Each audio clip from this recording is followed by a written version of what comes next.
नमस्कार, news night पे माफ कीजिएगा। नमस्कार, मैं हूं निखिल सिंह और ये हमारी जो नया समाचार बुलेटिन है ये है मिड डे प्राइम। आप देख रहे हैं मिड डे प्राइम और अगले 1 घंटे में हम बात करेंगे देश भर की तमाम बड़ी खबरों की। बताएंगे दुनिया भर में कौन कौन सी खबरों पर है सबकी निगाहें, क्या कुछ चल रहा है खेल और अर्थ जगत पे, और कुछ झलकियां फिल्म, कला और संस्कृति के क्षेत्र से भी। लेकिन सबसे पहले बड़ी खबरों पर डालेंगे एक नजर। राष्ट्रपति द्रौपदी मुर्मू आज नई दिल्ली में 71वें राष्ट्रीय फिल्म पुरस्कार करेंगी प्रदान। 12वीं फेल को सर्वश्रेष्ठ फीचर फिल्म तो कटहल को दिया जाएगा सर्वश्रेष्ठ हिंदी फिल्म का पुरस्कार।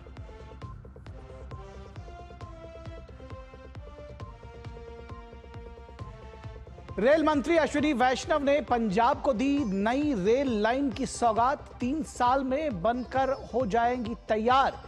प्रदेश में रेलवे का 25,000 करोड़ का निवेश।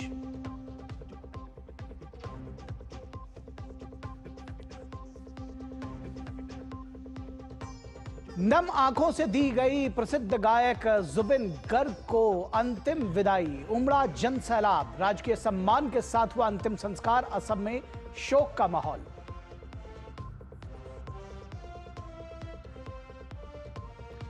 कोलकाता में बादल फटने से जान माल का भारी नुकसान। जनजीवन अस्त व्यस्त। यातायात ठप। जलमग्न हुई सड़कें। 7 की मौत।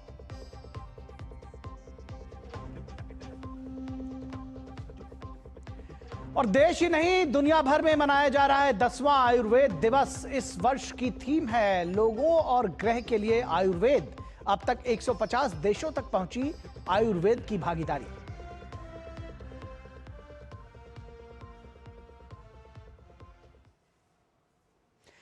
तो मिड डे प्राइम में सबसे पहले बात करेंगे 71वें राष्ट्रीय फिल्म पुरस्कारों की। राष्ट्रपति द्रौपदी मुर्मू आज नई दिल्ली स्थित विज्ञान भवन में 71वें राष्ट्रीय फिल्म पुरस्कार प्रदान करेंगी। सर्वश्रेष्ठ फीचर फिल्म का पुरस्कार हिंदी फिल्म 12वीं फेल को और सर्वश्रेष्ठ हिंदी फिल्म का पुरस्कार कटहल को दिया जाएगा। सर्वश्रेष्ठ अभिनेता का पुरस्कार शाहरुख खान को जवान फिल्म के लिए और विक्रांत मैसी को 12वीं फेल के लिए संयुक्त रूप से दिया जाएगा। अभिनेता, निर्देशक और निर्माता मोहनलाल को 2023 के लिए प्रतिष्ठित दादा साहब फाल्के पुरस्कार प्रदान किया जाएगा। अभिनेत्री रानी मुखर्जी को मिसेस चैटर्जी बनाम नॉर्वे फिल्म के लिए सर्वश्रेष्ठ अभिनेत्री का पुरस्कार दिया जाएगा। सौम्यजीत घोष निर्देशित फ्लावरिंग मैन को सर्वश्रेष्ठ गैर फीचर फिल्म पुरस्कार मिलेगा। हिंदी फिल्म रॉकी और रानी की प्रेम कहानी को सर्वश्रेष्ठ लोकप्रिय फिल्म का पुरस्कार प्रदान किया जाएगा।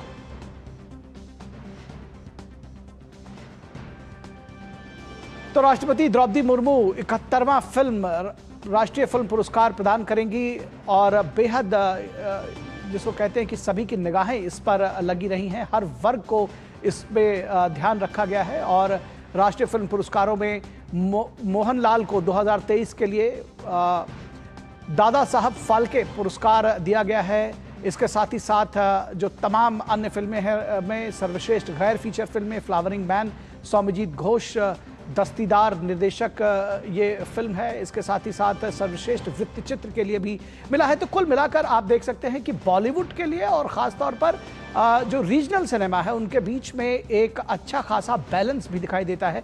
राष्ट्रीय फिल्म पुरस्कार जो है इनकी बहुत मान्यता है और ये ऐसा समझा जाता है कि देश के सर्वश्रेष्ठ फिल्म पुरस्कार इनको तय किया गया है, इनको ऐसा माना जाता है, इनकी ऐसा महत्व है।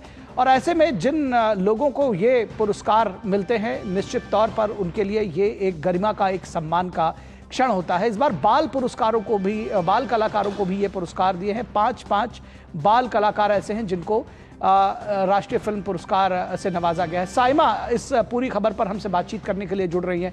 साइमा, किन मायनों में खास होने जा रहा है इस बार का राष्ट्रीय फिल्म पुरस्कार? बहुत गरिमापूर्ण और बहुत सम्मान वाला यह पुरस्कार है और किस तरह से आप देख रहे हैं कि इस बार ये अलग होने जा रहा है, पिछली बार से कुछ डिफरेंट है, कुछ खास है, क्या जानकारी देंगे आप? जी निखिल, आपको मैं इस वक्त ये बता दूं कि मैं इस वक्त राजधानी दिल्ली के विज्ञान भवन में यहाँ पर मौजूद हूँ, जहाँ पर आज 71वां राष्ट्रीय फिल्म पुरस्कार प्रेसिडेंट के हाथों प्रदान किया जाएगा। और मैं बता दूं कि हर सिनेमा हस्ती जो भी सिनेमा में काम करता है, चाहे वो निर्माता हो, निर्देशक हो, कलाकार हो, अभिनेता हो, अभिनेत्री हो, टेक्नीशियन ही क्यों ना हो, हर किसी की यही ख्वाहिश होती है कि हमें राष्ट्रीय फिल्म पुरस्कार हासिल हो। यूं तो बहुत सारे ऐसे पुरस्कार हुए हैं जो होते हैं, लेकिन फिर भी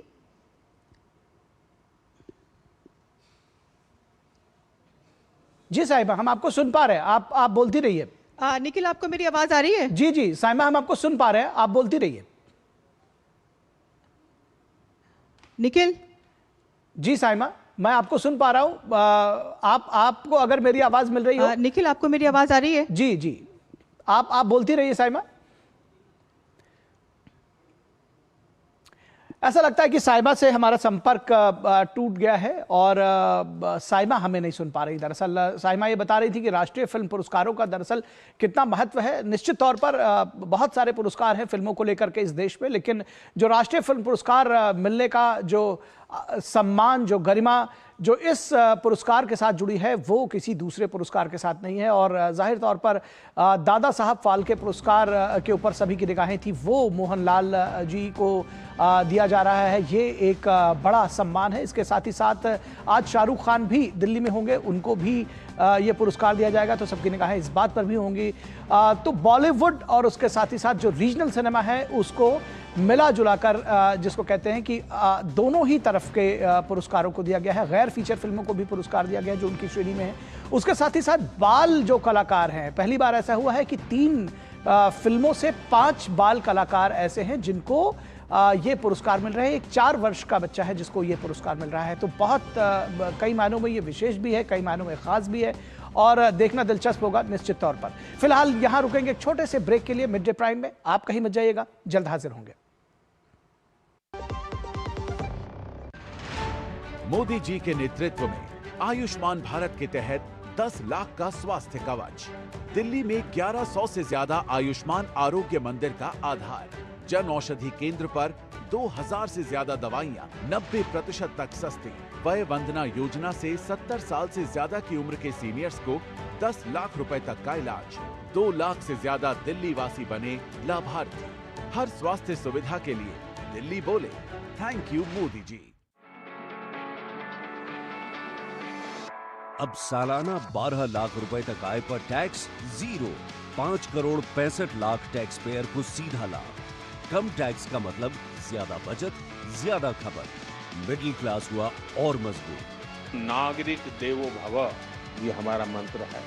12 लाख रुपए तक की इनकम पर टैक्स को जीरो किया गया है। इनकम टैक्स फ्री करने के लिए दिल्ली बोले thank you Modi ji. Break के बाद एक बार फिर आप सभी का स्वागत है। असम के प्रसिद्ध गायक, अभिनेता और करोड़ों दिलों पर राज करने वाले जुबिन गर्ग का आज राजकीय सम्मान के साथ अंतिम संस्कार हो गया है। केंद्रीय मंत्री किरेन रिजिजू ने असमिया गायक जुबिन गर्ग को कमरकुची, उत्तरी कैरोलिना गांव स्थित शमशान घाट पर श्रद्धांजलि अर्पित की। जुबिन गर्ग की पत्नी गर्म्या सैकिया गर्ग कमरकुची, उत्तरी कैरोलिना गांव के एक स्मशान घाट पर अपने पति जुबिन गर्ग के अंतिम संस्कार के दौरान फपक फपक कर रो पड़ी।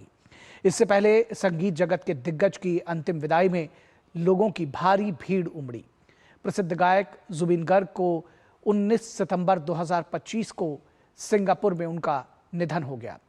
सिंगर स्कूबा डाइविंग करने के लिए सिंगापुर गए थे। इस दौरान एक दुर्भाग्यपूर्ण दुर्घटना में उन्होंने दुनिया को अलविदा कह दिया। उनके असामयिक निधन से पूरे देश और खासतौर पर सिनेमा जगत को, उनके चाहने वालों को, प्रशंसकों को और विशेषकर असम में शोक की लहर व्याप्त है।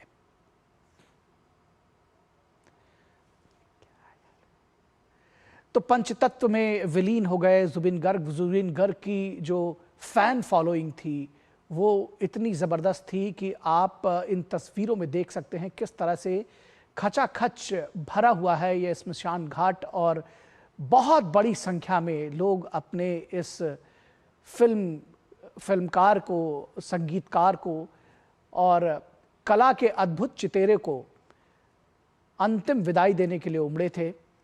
जाहिर तौर पर जुबिन गर्ग जैसे सरस्वती के उपासक कहे जाएं, बार बार जन्म नहीं लेते और इतने कम समय में अपने चहेते सिंगर को खो देना निश्चित तौर पर बहुत बहुत दुखदाई है और उनके चाहने वालों के लिए इससे बड़ा गम शायद ही कोई हो। और सुबीना रॉय हमारी संवाददाता इस पूरी खबर पर बातचीत करने के लिए हमारे साथ जुड़ी हुई हैं। सुबीना, क्या जानकारी देंगे आप? जाहिर तौर पर बहुत गमगीन माहौल होगा और उनके चाहने वालों की जो भीड़ है वो ही देखकर हम समझ पा रहे हैं कि उनके प्रशंसक कितने दुखी हैं, कितने उदास हैं। आखिर उनके बीच से उनका जो चहेता सितारा है वो चला गया। जी, आज निखिल, आज असम ने अपने सबसे चहीते सितारों को खोया है, जो शायद अगले 100 सालों में भी ऐसा सितारा हमें नहीं देखने को मिलेगा। और जो ये आप लोगों का समुंदर देख रहे हैं, ये जो समुंदर है ये प्यार का समुंदर है जो उनके लिए उमड़ा है। और ये सिर्फ उनकी कलाकारी के लिए नहीं है, ये जो प्यार है लोगों के प्रति, ये प्यार जो है लोगों का समर्पण दिखाता है उनके प्रति, जो जुबिन ने असम के लोगों के किया है। जुबिन ने ना केवल कला के जरिए असम के लोगों को एंटरटेन किया, बल्कि अपनी जो सामाजिक कार्य है, अपनी जो वो एक संवेदन व्यक्ति थे। अपने संवेदनशीलता के द्वारा जो उन्होंने काम किए हैं, उसकी वजह से आप ये जो है ब्रह्मपुत्र की तरह जो है लोगों की जो नदियां आप देख रहे हैं, ये उन्हीं का रिजल्ट है जो जुबिन ने इतने सालों में कमाया है। अक्सर हम देखते हैं कि जो आर्टिस्ट होते हैं वो कॉन्सर्ट्स करते हैं, अपने आर्टिस्ट फिल्म से जुड़े रहते हैं, लेकिन वो एक ऐसे इंसान थे तो हर एक समाज के कार्य से जुड़े थे। इतने परोपकारी एक व्यक्ति थे, हर एक के लिए की बात वो सुनते थे, सब्जी वाले से लेकर रिक्शा पुलर तक, डिफरेंटली एबल्ड जो दिव्यांग जन से लेकर कोई पशु जानवरों के प्रति। इसलिए निखिल, आपने देखा होगा विजुअल्स में, कल भी उनके जो पेट डॉग्स है उनको लाया गया कि ताकि उनको फाइनल होमेज वो लोग पे कर सके। और आज जो है उनके जो फाइनल राइट्स में सीएम से लेकर यूनियन कैबिनेट मिनिस्टर तक शामिल थे, किरण रिजिजू जी से लेकर सर्बानंद सोनोवाल तक, यहाँ तक कि भूटान के राजा भी कल आए हुए थे उनको श्रद्धांजलि अर्पण करने। तो ये जो जुबिन ने जो एक नया पैराडाइम, एक नया आयाम बनाया है, वो अपने आप में एक विशाल है, वैभव है, अपने आप में एक विशाल ब्रह्मपुत्र है वो। और उन्होंने कहा था कि मेरा कोई धर्म नहीं, मेरा कोई कास्ट नहीं, मेरा कोई भगवान नहीं, मैं मुक्त हूँ, मैं कंचनजंगा हूँ।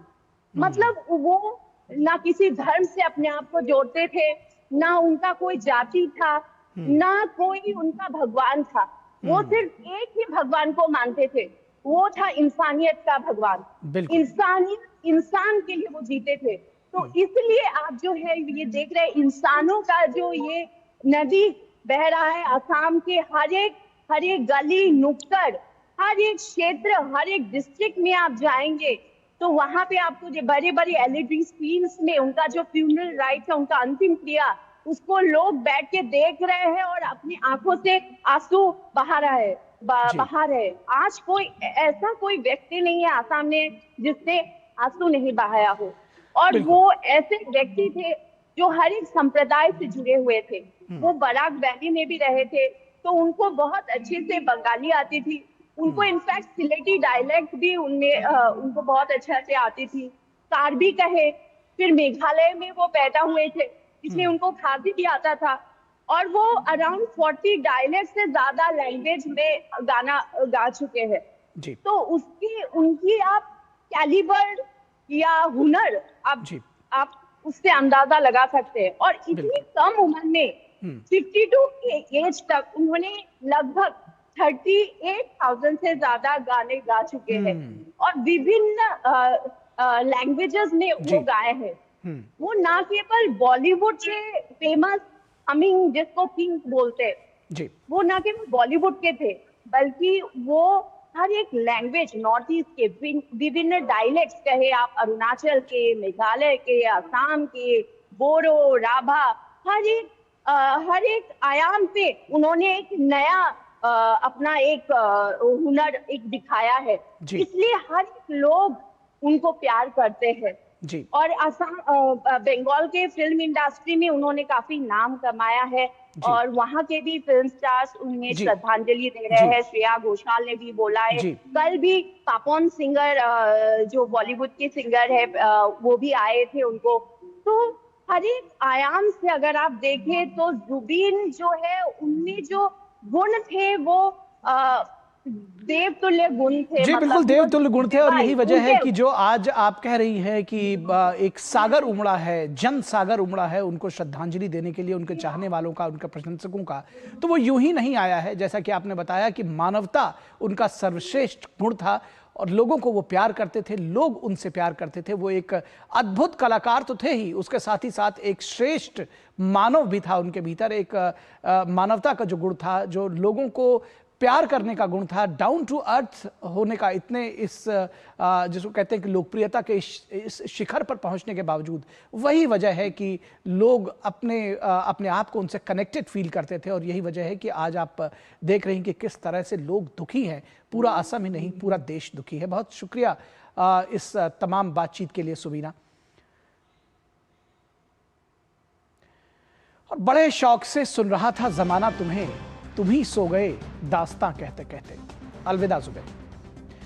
और बढ़ते हैं अगले खबर की तरफ। सुप्रीम कोर्ट ने कर्नाटक के उप मुख्यमंत्री डीके शिव कुमार के खिलाफ आय से अधिक संपत्ति मामले में जांच का आदेश दिया है। सुप्रीम कोर्ट ने मुख्य न्यायाधीश BR गवई और न्यायमूर्ति के विनोद चंद्रन की पीठ ने मामले की सुनवाई की और कहा कि इस मामले में CBI जांच को रद्द करने के राज्य सरकार के फैसले को चुनौती देने वाली याचिकाओं पर न्यायमूर्ति सूर्यकांत की अध्यक्षता वाली पीठ सुनवाई करेगी, क्योंकि वो पहले भी इस मामले में सुनवाई कर चुके हैं। वहीं डीके शिव कुमार के वकील ने कहा कि राजनीतिक मुद्दों को अदालत के बाहर सुलझाया जाना चाहिए, लेकिन कोर्ट ने कहा कि न्याय के हित में इस मामले में सुनवाई करना आवश्यक है।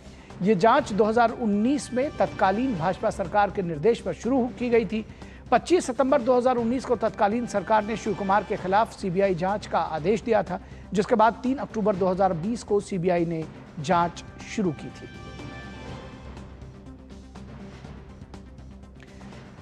और इस पूरी खबर पर बातचीत करने के लिए हमारी संवाददाता बेंगलुरु से ज्योति जुड़ी हुई है। ज्योति, किस तरह से आप देख रहे हैं इस पूरे मामले को?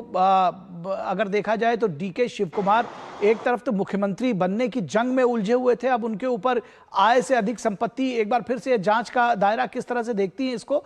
एक तो ये भी, और दूसरा ये भी बताइए कि कर्नाटक में, राज्य में इसको लेकर के क्या गहमा गहमी, क्या राजनीतिक उथल पुथल?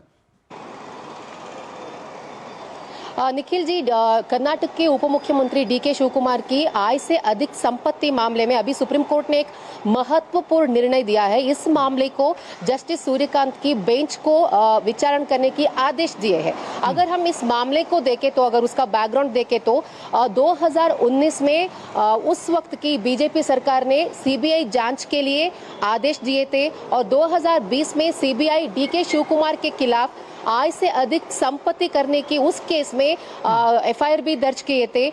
उसके बाद जो कर्नाटक और उनके खिलाफ ये था कि 2013 से 2018 तक 70 करोड़ों से ज्यादा आय से अधिक संपत्ति उन्होंने प्राप्त किया है। इस मामले में ऐसे CBI ने दर्ज किया था। उसके बाद 2000 जब कांग्रेस सरकार आया, CBI जांच को रद्द किया था।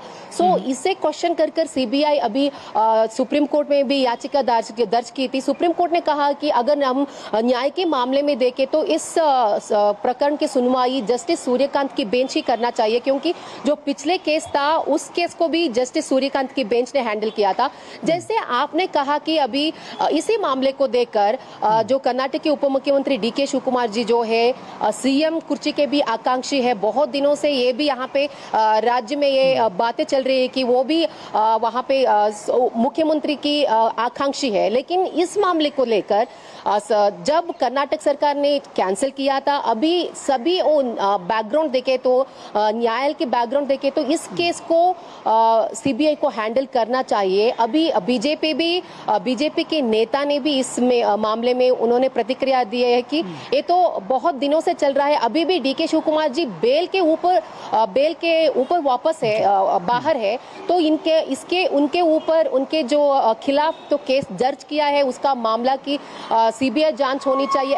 ऐसी जो बातें चल रही है कर्नाटक के यहाँ पे पॉलिटिक्स में बहुत बातें चल रही है, चाहे वो कास्ट सेंसस को लेकर हो। अभी इनके खिलाफ ये जो केस है बहुत दिनों से चल रहा है। पहले इनकम टैक्स इस केस में एंट्री हुआ था, उसके बाद ईडी का एंट्री हुआ और सीबीआई का एंट्री हुआ। सीबीआई की जांच को कैंसिल करके लोकायुक्त को कर्नाटक सरकार दी थी, लेकिन अभी अगर हम इस फैसले को देखा तो ये तो एक महत्वपूर्ण निर्णय तो है निखिल जी। जी बिल्कुल महत्वपूर्ण निर्णय है और वो सुप्रीम कोर्ट से आया है, तो इस पे कहीं कोई शक शुबा नहीं है कि शीर्ष स्तर पर जो है उच्चतम न्यायालय इसकी सुनवाई करने जा रहा है। तो जाहिर तौर पर मुश्किलें बढ़ी हैं उप मुख्यमंत्री के कर्नाटक के।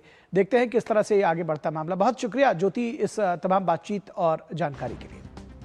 वहीं लोकायुक्त पुलिस ने कर्नाटक के मंत्री जमीर अहमद खान से कल रात 2 घंटे तक पूछताछ की। आय से अधिक संपत्ति के मामले में उनसे सवाल जवाब किए गए। इस दौरान मंत्री की संपत्ति और वित्तीय लेन-देन के बारे में उनका बयान दर्ज किया गया।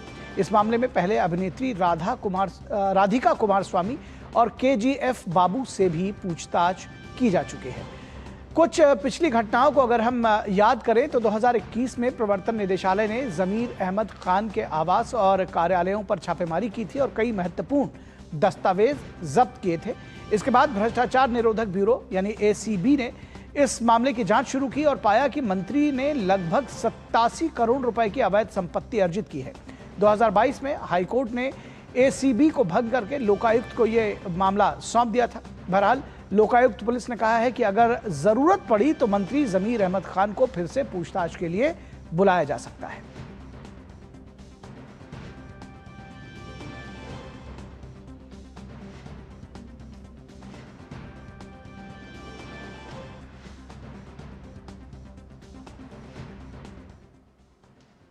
और बात होगी कोलकाता की, जहां आफत की बारिश ने जनजीवन अस्त व्यस्त कर दिया। कोलकाता में देर रात बादल फटने से जानमाल का भारी नुकसान हुआ है। बादल फटने के बाद बिजली का करंट लगने से 7 लोगों की मौत की खबर है।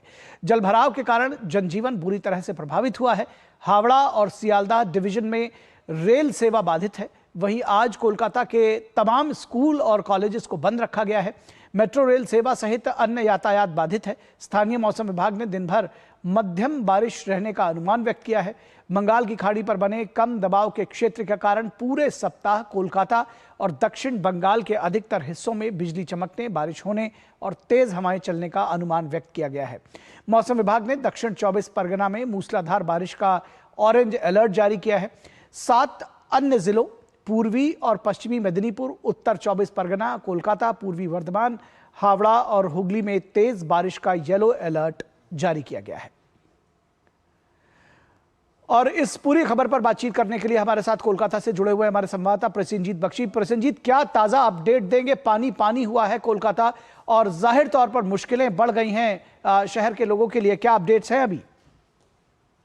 नहीं, देखिए, ऐसे पानी स्थिति है कि हम जैसे टेलीविजन चैनल को अपना जो संप्रचार है वो संप्रचार बरकरार रखना भी एक चैलेंजेस है, क्योंकि लोग ऑफिस नहीं पहुंच पा रहा है। सबसे दुखद बात यह है कि जो आपने बताया कि 7 लोगों की इलेक्ट्रोक्यूशन से मौत हो गया और जो कैलकाटा इलेक्ट्रिक सप्लाई है उनकी तरफ से मैसेज किया गया कि अगर जरूरत ना पड़े तो आप घर से ना निकले, क्योंकि पूरे शहर पानी के नीचे है और कहां तार खुला है और कहाँ मीटर बॉक्स खुला है किसी को पता नहीं है। तो इसीलिए आगे से ये जो मौत की सिलसिला है ये कम हो या ना हो, इसीलिए ये सबके मोबाइल पे मैसेज के जरिए भेजा गया है चेतावनी।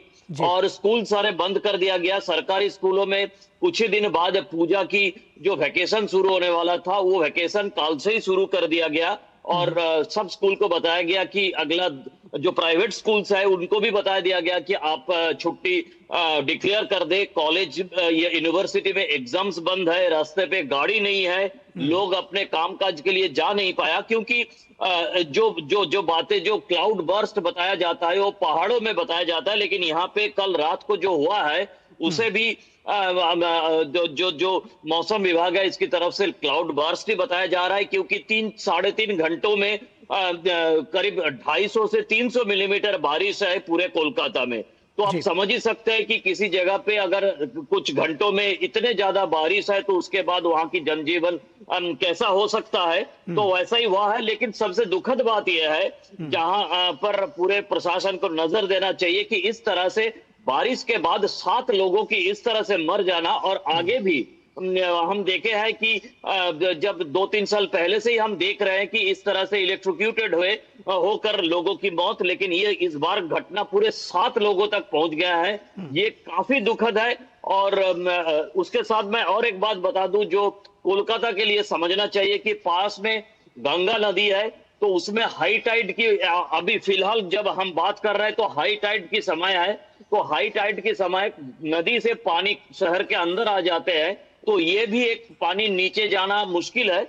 जब करीब करीब 2-2:30 बजे से लो टाइड की शुरुआत है, हो सकता है कुछ जगह पे पानी नीचे जाए, लेकिन बाकी जगह पे जिस तरह से कोमर तक पानी हो गया है वो कम होना काफी मुश्किल है। अभी भी पूरी आसमान बादल से छाए हुए हैं। और जैसे आपने बताया कि बंगाल की खाड़ी में और एक लो प्रेशर बन गया है, तो उसका बारिश अगर शुरू हो जाए तो ये जो जल यंत्रणा है दरअसल यही दो सवाल मुश्किल है। जी प्रसिन जी, दरअसल यही 2 सवाल मैं आपसे पूछना चाहता था। एक तो ये कि मौसम विभाग क्या कुछ कह रहा है, मौसम वहां कैसा है, क्या फिर से बारिश वगैरह तो शुरू होने की उम्मीद नहीं है, आपने उसके बारे में जानकारी दी, थोड़ा सा और विस्तार दीजिएगा। इसके साथ ही साथ ये भी जानना चाहेंगे कि प्रशासन क्या कर रहा है, क्या ये जो पानी सड़कों पर आपने कहा कमर तक भरा हुआ है, इसके निकासी के लिए कुछ उपाय किया जा रहा है, कुछ तरीके अपनाए जा रहे हैं? स्कूल में छुट्टियां कर देना वो तो ठीक है, पहले तो ये बताएं कि बारिश होने का पूरा आशंका है। मैं तो इसे अभी संभावना नहीं कहूंगा, क्योंकि अभी ऊपर से बारिश होना मतलब वो आशंका ही कहना चाहिए। जी। और फिलहाल मेरे पीछे मैं देख भी पा रहा हूं कि बारिश का शुरुआत हो गया, पूरा अंधेरा हो गया है। तो ये कितना खतरनाक और भयंकर हो सकता है ये आगे जाके पता चलेगा। लेकिन लो प्रेशर बना हुआ है, उसके लिए ऑरेंज अलर्ट कुछ जगह पर और कुछ जगह पे बाकी अलग अलग कलर के अलर्ट दिया गया है, जैसे आपने बताया अपने रिपोर्टिंग में। पहली बात तो ये। दूसरी बात है कि बरसात के पहले जो सिस्टम को ठीक करना है, जो सैनिटरी सिस्टम है उसे क्लियर करना, ये इस बार हुआ नहीं। ये आरोप पहले से ही विरोधियों की तरफ से लगाया जा रहा था, और अब प्रशासन को कुछ करने का नहीं है, क्योंकि अब जो स्थिति पैदा हो गया है, ड्रेनेज सिस्टम पूरी तरह से प्लास्टिक के कारण बंद है।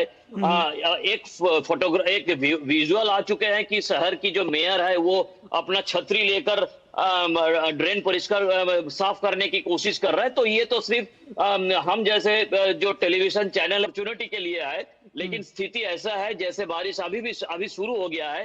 तो अब ये बारिश अगर ना रुके, अगर धूप ना निकले, तो सूख कर पानी कम होगा। और थोड़ा सा अगर लो टाइड हो जाए शाम को, तो लो टाइड के साथ साथ कुछ पानी नदी में चले जाए, तो अदरवाइज पूरे कोलकाता को अगले 2 दिन तक पानी से मुक्त होना, ये जल यंत्रणा से, पानी यंत्रणा से मुक्त होना काफी मुश्किल बात है। जी, निश्चित तौर पर मुश्किल बात है, मुश्किल बहुत है। और इस बात की उम्मीद की जा रही है कि स्थितियां बेहतर होंगी। और साथ ही साथ जो आपने कहा कि मौसम भी अभी फिलहाल साफ नहीं है, बारिश की शुरुआत हो चुकी है, ये और स्थिति को खराब बनाता है। फिलहाल बहुत शुक्रिया इस तमाम बातचीत के लिए। हम आपसे और भी अपडेट समय समय पर लेते रहेंगे प्रसेनजीत। और मिड डे प्राइम में फिलहाल रुकेंगे एक छोटे से ब्रेक के लिए, कहीं मत जाइएगा, जल्द हाजिर होंगे। पता है टर्म लाइफ इंश्योरेंस आपकी फैमिली के लिए कितना जरूरी है? इतना जरूरी है कि भारत सरकार ने इस पे जीएसटी पूरी तरह से हटाकर जीरो कर दिया है। पॉलिसी बाजार पर अब 1 करोड़ का टर्म लाइफ इंश्योरेंस सिर्फ 400 रुपए महीने से शुरू। ये देख कैसे। हैप्पी बर्थडे भाई। दिखा। हाँ मेरा फेवरेट कलर। हमेशा शॉपिंग। आई नो माँ, बट खर्चा करने की भी यही उम्र है, राइट? सेविंग करने की भी यही उम्र है। आई नो पा, सेव करो, सही जगह निवेश करो, रकम पर ब्याज मिलेगा, जिसे फिर से निवेश करने पर ब्याज मिलता रहेगा। आई नो ना। आरबीआई कहता है करो सही शुरुआत, बनो फाइनेंशियली स्मार्ट। ब्रेक के बाद एक बार फिर आप सभी का स्वागत है। केंद्रीय गृह मंत्री अमित शाह गुजरात के दौरे पर हैं। गृह मंत्री ने गांधीनगर में स्टार्टअप इंडिया कॉन्क्लेव 2025 का उद्घाटन किया।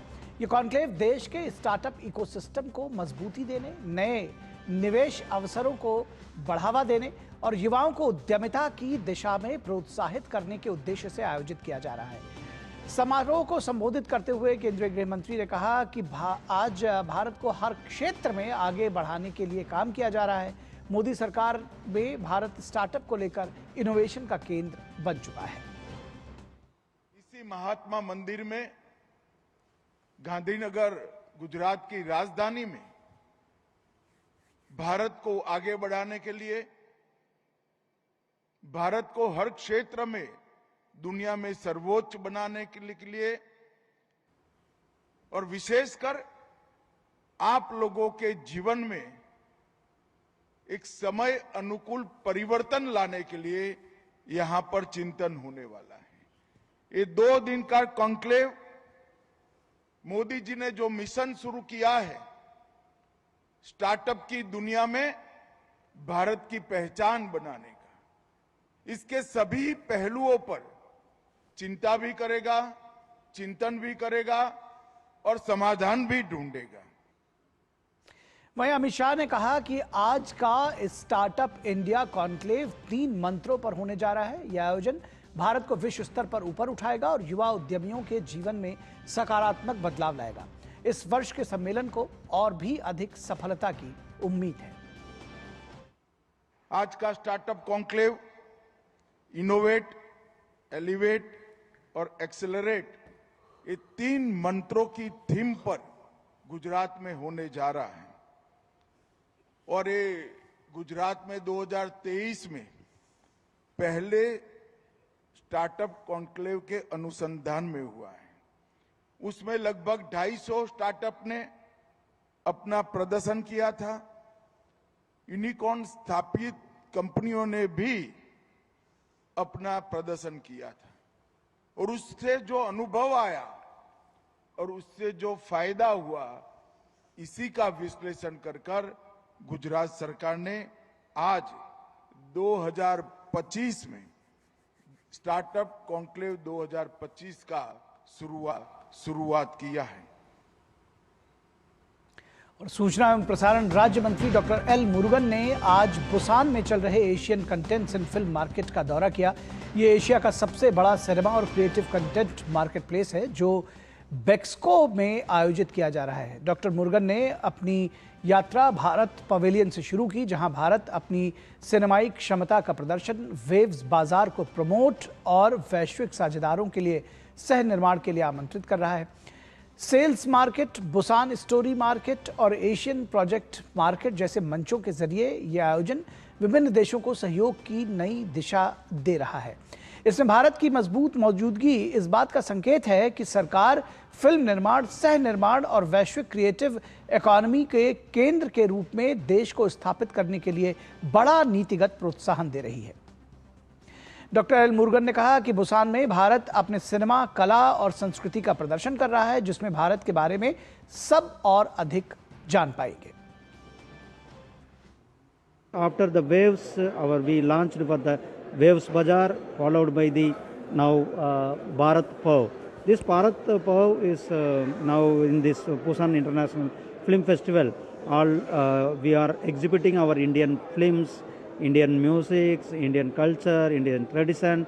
Apart from that, our Indian technicians, art, for example, animation, VFS, gaming, comics.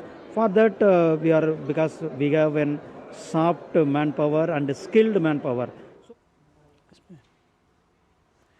तो बुसान में भारत अपनी सिनेमाई क्षमता का प्रदर्शन कर रहा है और जैसा कि आपने सुना कि केंद्रीय मंत्री ने कहा साफ तौर पर कि इससे भारत के बारे में, भारत की सिनेमा के बारे में लोग जान पाएंगे। और यहां से आपको सीधे ले चलेंगे नई दिल्ली के बीजेपी मुख्यालय में, जहां संबित पात्रा त्योहार का माहौल, नवरात्र, दुर्गा पूजा उसके लिए तो है ही, और साधारण जनता के लिए त्योहार का माहौल जीएसटी के कटौती के लिए भी है। और आप सबको भी मैं धन्यवाद दूंगा, पत्रकार बंधुओं को, कि आपने चाहे प्रिंट मीडिया हो चाहे इलेक्ट्रॉनिक मीडिया हो, इस विषय को जनता तक सटीक भाव से पहुंचाया है। पूरी एडवर्टाइजमेंट हुई है कि किस प्रकार से किस वस्तु की रेट कितनी कम होगी, ताकि एक माहौल पूरे देश में बना है। और कल भारतीय जनता पार्टी के, एनडीए के तमाम मंत्री जब सड़क पर उतरे, दुकानों पर गए, मार्केट्स में गए और दुकानदारों को गुलाब देते हुए उनसे बातचीत की, ग्राहकों से बातचीत की, तो एक बहुत बड़ा फीडबैक आया है। मैं वही फीडबैक शेयर करने के लिए आपके समक्ष बैठा हूं और अपने प्रेस कॉन्फ्रेंस के माध्यम से उस खुशखबरी को बताना चाहता हूं। आप देखिए, दो कंपैरिजंस में दिखाऊंगा कि किस प्रकार जो कार के एस्पिरेशनल इंडिया के विषय में माननीय मोदी जी बताते हैं, कार की सेल में किस प्रकार की बढ़ोतरी हुई है। मारुति सुजुकी, जो कि अपने आप में एक बहुत बड़ा नाम है, मारुति सुजुकी ने विगत 35 वर्षों का रिकॉर्ड तोड़ा है। Maruti has broken the record of the last 35 years. Hyundai के शोरूम में भी 5 वर्षों का रिकॉर्ड टूटा है। जीएसटी के कटौती के पहले ही दिन, कल पहला दिन था, और पहले ही दिन मारुति की कार जो डिलीवरी हुई है वो 25,000 है। 25,000 कार कल मारुति ने डिलीवर किया है। और मारुति के जो सीनियर एग्जीक्यूटिव ऑफिसर हैं मार्केटिंग और सेल्स के, आज अखबारों में भी उनकी कटिंग हम देख रहे थे, पार्थो बनर्जी जी, वो क्या कहते हैं मैं यहां पढ़ना चाहता हूं। Response from the customers have been phenomenal, something we haven't seen in the last 35 years. On the very first day, recorded 80,000 inquiries and have already delivered over 25,000 cars. पहले ही दिन में 80,000 इंक्वायरी हुई और लगभग 25,000 कारों की डिलीवरी हुई। Deliveries are expected to touch 30,000 shortly. 30,000 कारों की डिलीवरी लगभग आज हो गई होगी। We have received 75,000 bookings on the day of the additional price reduction announcement. आप सोचिए 75,000 कार एक्स्ट्रा बुकिंग हुई है। Nearly 50,000 bookings are coming in every day, about 50% higher than usual. हर दिन 15,000 मारुति की कार की बुकिंग हो रही है, जो कि औसतन जो पहले होती थी उससे 50% अधिक है। आप सोचिए किस प्रकार का छलांग कार के सेल्स ने लगाया है। Demand for small cars have been especially strong, with bookings growing by nearly 50%. Inquiries remain very high and we may even run out of stock for certain variants. कुछ वेरिएंट्स के लिए out of stock भी हो सकती है Maruti. Compared to last year, the overall response has been exceptionally strong. इस बार GST reform के कारण एक एक्सेप्शनली स्ट्रांग रिएक्शन मार्केट में देखने को मिल रहा है। मैंने मारुति का उदाहरण इसलिए दिया क्योंकि आज अखबारों में भी छपा है और उनके सीनियर एग्जीक्यूटिव पार्थो बनर्जी जी का स्टेटमेंट मेरे हाथ में मौजूद है। हर सेक्टर में कार में इसी प्रकार, चाहे वो महिंद्रा हो चाहे वो बाकी गाड़ियां हो, सभी में इस प्रकार के हम एक्सेप्शनली स्ट्रांग अट्रैक्शन जो कस्टमर्स का है वो देख रहे हैं।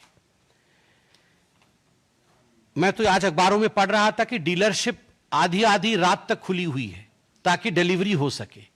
यह भी अपने आप में एक त्योहार का मौसम है।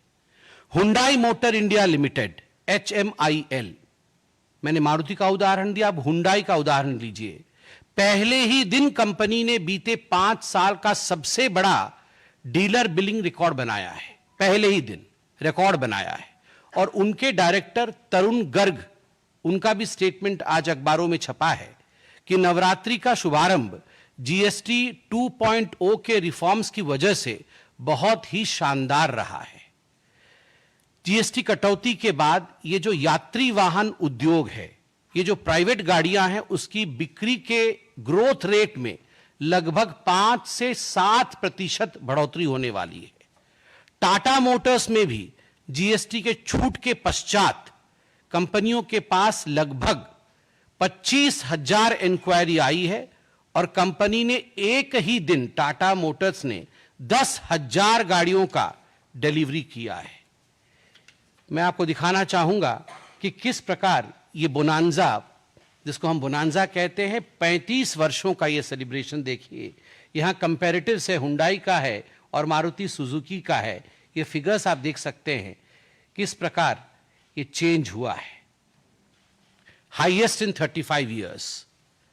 अब केवल गाड़ियों की ही बात नहीं है, सब गाड़ी खरीद रहे हैं ऐसा नहीं है।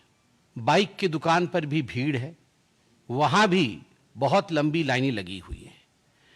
सब खुश है ऐसा भी नहीं है। जो बीमार हैं आज उनकी भी होठों पर मुस्कुराहट है। बीमार है, उनको ईश्वर आशीर्वाद करे, बीमारी से वो मुक्त हो। मगर ब्लड प्रेशर और शुगर जैसी बीमारी आजकल घर घर में है। जहां भी ब्लड प्रेशर और शुगर की बीमारी है, वहां भी लोगों ने जो पहले दिन की खरीद की है उसमें लगभग 300 से 500 रुपए की बचत की है लोगों ने, क्योंकि मेडिसिन, हृदय रोग के मेडिसिन की दवाइयां हैं, उन पे जीएसटी 12% से 5% घट गया है। कैंसर ड्रग्स की भी मरीजों को बहुत राहत मिली है। मैं कुछ उदाहरण आज देके दिखाऊंगा आपको। पहले हम आते हैं जो हम आम जिंदगी में हम सब इस्तेमाल करते हैं, गला खराब होने का दवाई। आज मैं देख रहा था अखबार में, एजिथ्रॉल एक एंटीबायोटिक्स है जो गले के खराश के कारण बहुत इस्तेमाल किया जाता है। वह 134 रुपीस का पहले था, अब 125 रुपीस का है। अब आप देख लीजिए शुगर जो था जलरा एम 500 मिलीग्राम, वो 338 की जगह अब 317 की है। उसकी जो स्ट्रिप थी, मैं स्ट्रिप का रेट आपको बता रहा हूं। ठीक उसी प्रकार टेल्मा 40, ये बीपी की दवाई आप सभी जानते हैं। टेल्मा 40 mg उसका 227 की जगह पर अब 212 रुपए में मिल रहा है। ग्लाइकोमेट MR जो कि 500 mg की स्ट्रिप पहले 227 पे मिलती थी, अब वह 212 रुपए पे मिलती है। कोडिस्टार जो कि खांसी की दवाई थी, 110 की जगह पर अब 103 पर मिल रही है। ब्रेस्ट कैंसर एक बहुत कॉमन कैंसर है और उसमें फेस्गो नामक दवाई का प्रयोग होता है। उसमें लगभग 28,000 रुपए की गिरावट हुई है जीएसटी के कटौती के कारण। पहले 3,93,742 रुपीस में ये इंजेक्शन मिलती थी, अब वह घट करके सस्ती हुई है 27,566 रुपए, वो कम हुआ है उतना। ब्लैडर कैंसर में भी एविलुमाब इंजेक्शन जो यूज होता था, उसमें भी लगभग 9,000 रुपए की घटौती हुई है। तो कहने का तात्पर्य है कि कैंसर जैसे संगीन बीमारी हो या फिर ब्लड प्रेशर और शुगर जैसी बीमारी जो घर घर में आजकल हम सब सफर करते हैं, हर दवाई के सेक्टर में, इंश्योरेंस में ये कमी हुई है, जिसमें कि लोगों को बहुत बड़ी राहत मिली है। कपड़ा और जूता, आप देखिए कपड़े और फुटवेयर 12 से घटकर 5% हुआ। जो 2500 रुपए तक के कपड़े थे और चप्पल जूते, उनमें बहुत बड़ी कमी आई है, जिससे माहौल अच्छा बना है। अब आप देखिए शोरूम में भी मंडियों जैसा हाल है, इतनी भीड़ हम चारों तरफ देख रहे हैं। एसी, वॉशिंग मशीन और एलईडी, यह भी हमारे जीवन का अभिन्न हिस्सा बन चुका है। कल हमारे नेता जब गए तो बहुत सारे आंकड़ों के साथ हमारे मंत्रीगण आए थे, क्योंकि बहुत लोग एलईडी की दुकान पे गए थे, कुछ लोग एसी, वॉशिंग मशीन, ये एक ही जगह मिलते हैं। तो वहां देखने को मिला है कि जो विंडो एसी है वो 30,000 रुपए से घट करके अब 27,600 रुपए का हो गया है विंडो एसी। स्प्लिट एसी 45,000 से कल घट करके 41,500 रुपए का हो गया है। ठीक उसी प्रकार 55 इंच का 55 इंच का एलईडी टीवी 54,000 से घट करके 50,000 रुपए का हो गया है। 65 इंच की एलईडी 65,990 से घटकर 60,000 रुपए में बिक रही है। तो कहीं ना कहीं ये एक बहुत बड़ी बात है। और कई कंपनियों ने, आज अखबारों में छपा है, कई कंपनियों ने यह भी निर्देशित किया है कि जो पुराना माल रखा है, प्रोडक्ट उनके पास रखा है, उस पे भी जीएसटी घटा करके ही हम आगे दें। उनको बहुत धन्यवाद इस प्रकार की एक बहुत ही, मैं कहूंगा, फॉरवर्ड लुकिंग कदम के लिए, जिससे उन्होंने ग्राहक को राहत पहुंचाया है। यह अपने आप में एक बहुत बड़ी बात है। बहुत सारे उदाहरण भी हमने इकट्ठे किए हैं। कई जगह हमने देखा कि बहुत सारे लोग खुश थे, हमने उनके नाम भी पता लगाए। तो मैं एक एग्जाम्पल के हिसाब से ये नाम भी आपके सामने रखना चाहूँगा। हरियाणा से रणदीप जी ट्रैक्टर और ट्रॉली के उन्होंने पुर्जे खरीदे हैं, भारी छूट मिली है उनको और रणदीप जी बहुत खुश हैं। ठीक उसी प्रकार प्रयागराज से सुप्रिया जी ने फॉर्च्यूनर खरीदा, 3.5 लाख रुपए तक की उन्हें छूट मिली है, वह भी खुश हैं। भोपाल की रागिनी जी ने ब्लड प्रेशर व शुगर की 1 महीने की दवाई खरीदी, जिन पर 300 रुपए की बचत हुई, वह भी खुश है। बुलंदशहर के पवन जी ने भी कपड़े और जूते चप्पल, उसके कारण पूरे परिवार की शॉपिंग हुई जिसमें उन्हें भारी छूट मिली है, वह भी खुश है। आलोक जी ने मिनरल बॉटल का एक पूरा पैक खरीदा। आप जानते हैं 27% पहले वैट लगता था, अब उस पर कितनी बड़ी छूट मिली है, तो उसमें भी एक बहुत बड़ा उन्हें छूट मिला है। तेजस्वी जी ने एनिमल फीड खरीदा और एनिमल फीड पे जीएसटी अब 0 है, तो वो भी खुश हैं। बंगाल की प्रियंका जी ने स्प्लिट एसी खरीदा, जिसमें 45,000 की स्प्लिट एसी अब 40,000 रुपए में मिला, तो प्रियंका जी भी खुश हैं। तो कुल मिलाकर देश में एक खुशी का वातावरण, एक खुशी की लहर है। मैं चाहता हूं कि आप लोग भी इस प्रेस कॉन्फ्रेंस के बाद जरूर शॉपिंग मॉल जाएं और अपने लिए जरूर कुछ ना कुछ शॉपिंग करें। बहुत बहुत धन्यवाद। हाँ, सवाल लेंगे।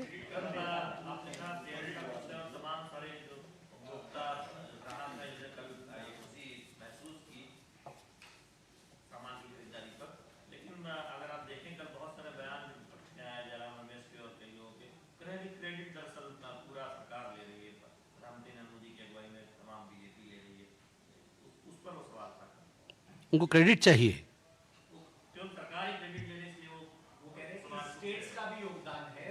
तो हमने तो रोका नहीं है।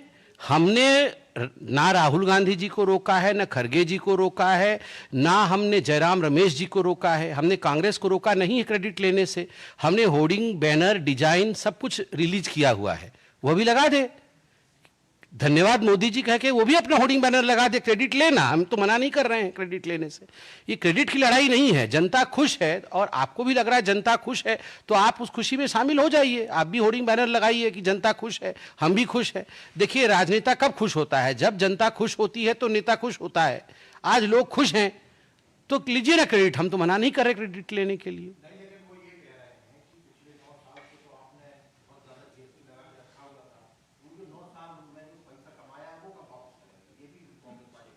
जो 75 साल तक जो कांग्रेस पार्टी ये जो 17 प्रकार के जो टैक्स लगाती थी, ऑक्ट्राइज से लेकर, टोल टैक्स से लेकर, वेट से लेकर, वो सब रेट भी हमने आपको दिया था।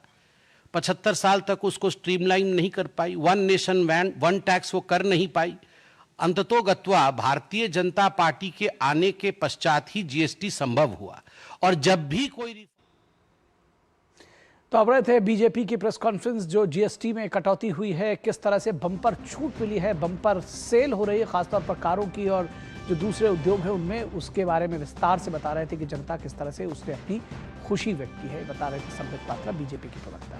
और अब बात डीडी न्यूज की खास सीरीज जन जन के प्रधानमंत्री की, जिसमें डीडी न्यूज के प्रधानमंत्री नरेंद्र मोदी के सशक्त और दूरदर्शी नेतृत्व में पिछले 11 वर्षों से चलाए जा रहे विभिन्न जन कल्याणकारी और लोकप्रिय योजनाओं का गहन विश्लेषण किया है और उन योजनाओं का लेखा जोखा आपके सामने लेकर आया है। इस कड़ी में आज बात प्रधानमंत्री नरेंद्र मोदी द्वारा योग को भारत की सांस्कृतिक धरोहर से उठाकर विश्व पटल पर स्थापित करने की। पीएम मोदी के प्रयासों की वजह से ही आज योग स्वास्थ्य, शांति और मानव एकता का वैश्विक संदेश बनकर भारत की सॉफ्ट पावर को मजबूत कर रहा है।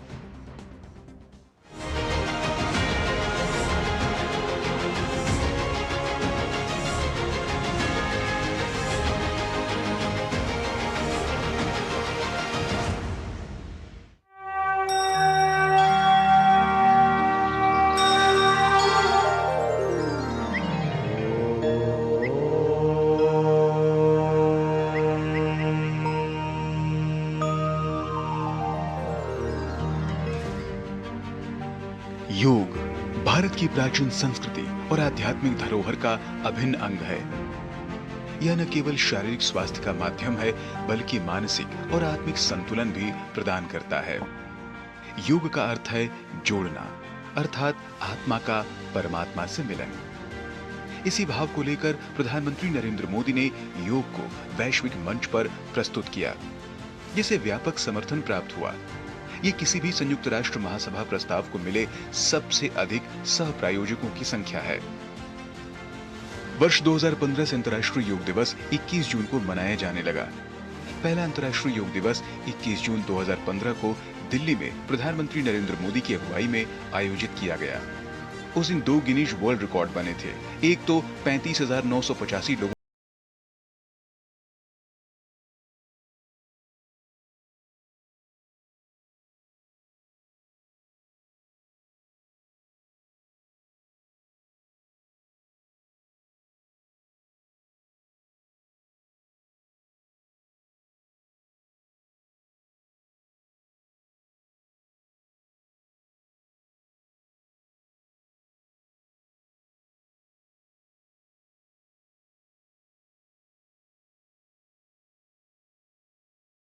लगभग 1300 स्थानों पर 2000 योग कार्यक्रम आयोजित हुए।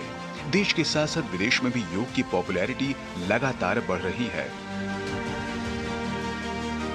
प्रधानमंत्री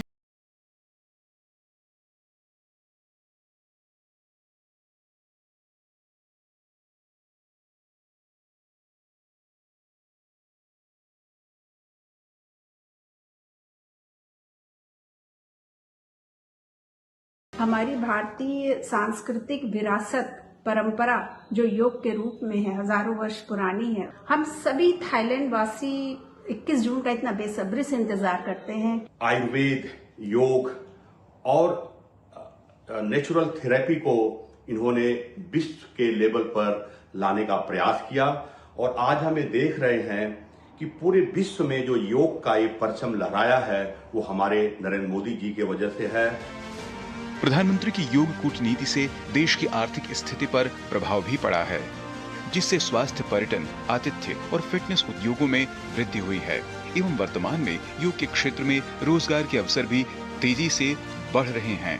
और जैसे हम देख रहे हैं कि अब लाइफस्टाइल डिजीजेस हमारे गलत खान पीन, रहन सहन से, मानसिक तनाव बढ़ने से बढ़ रही हैं, उसमें योग जो एक आर्ट ऑफ लिविंग है उसका एक बहुत महत्वपूर्ण रोल है और ये योग एक स्वस्थ शरीर का निर्माण करता है। आज योग केवल भारत की धरोहर भर नहीं रहा, बल्कि यह संपूर्ण विश्व का अमूल्य उपहार बन चुका है। न्यूयॉर्क से टोक्यो और पेरिस से जोहान्सबर्ग तक करोड़ों लोग योग को जीवन का आधार बना चुके हैं। योग ने भारत की आध्यात्मिक शक्ति को दुनिया के सामने उजागर किया है और यह स्पष्ट संदेश दिया है कि वास्तविक प्रगति केवल तकनीकी उन्नति में नहीं, बल्कि स्वस्थ शरीर और शांत मन में निहित है। तो मिड डे प्राइम के इस अंक में बस इतना ही। हमारी पूरी टीम को दीजिए इजाजत। नमस्कार।